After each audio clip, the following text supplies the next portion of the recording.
তো একটা ভিডিওতে আমি বলেছিলাম যে আমাদের বাড়ির সাইডে কেমন জল হয়েছে সেটা তোমাদের সঙ্গে শেয়ার করব। এই যে দেখো আমাদের জমি পাট কাটা হয়ে গেছে আর পাট নিয়ে যাওয়া হয়ে গেছে ওইদিকে বিলের মাঝখানে। ওই যে ওই জমিতেও কেটে রেখেছে। আর আমি আর বাবু এসছি এখন মাঠে, মানে জল দেখতে। আর এইদিকে দেখো ছেলের কাণ্ড দেখো, কত জল হয়ে গেছে আমাদের এদিকে, দেখো দেখে বুঝতেই পারছো।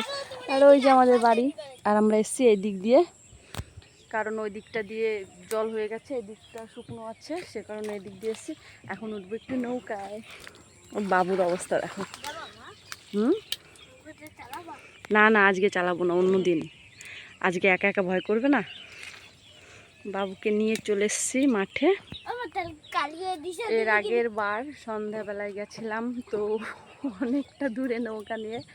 এবার আর যাবো না, কারণ একা একা বাবুকে নিয়ে, আর আমি তো তেমন ভালো পারি না নৌকা চালাতে। যদি কেউ বড় একজন থাকতো তাহলে যেতাম, যেহেতু দুজনে আছি যাবো না।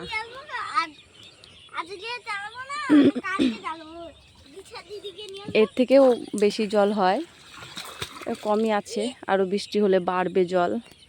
আর বাঁধের ওই দিকটায় অনেকটা করে জল বেড়েছে, কমে গেছিলো মাঝে, এখন আরও অনেকটা বেড়েছে জল। বাবা, মশা খাচ্ছে না পিঁপড়েই খাচ্ছে। কাদের বাড়ির সাইডে এমন জল হয় অবশ্যই কমেন্ট করে জানিও। এইখান দিয়ে হাঁটুর ওপর, মানে এতটা পর্যন্ত জল থাকে, হাঁটুর ওপরে পর্যন্ত। তো এখনও তেমন জল হয়নি, দেখো এই মাঝখানের আল দিয়ে এখনও যাওয়া যাবে। জলগুলো ফেলিস না, এই জলগুলো ফেলিস না। কেন? এমনি একটু বসে চলে যাব, বস এমনি একটু। কাদাতে দেখো পায়ের কি অবস্থা। ওই যে জুতো রেখে পড়ে যাবি বাবু জলের মধ্যে। এমনি একটু দাঁড়া, তারপরে চলে যাব।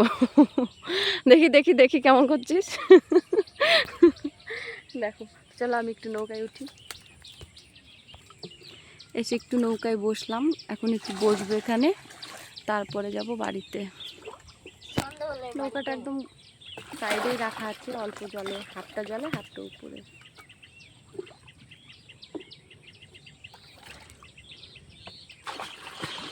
বদমাইশি করছিস কিন্তু বাবু।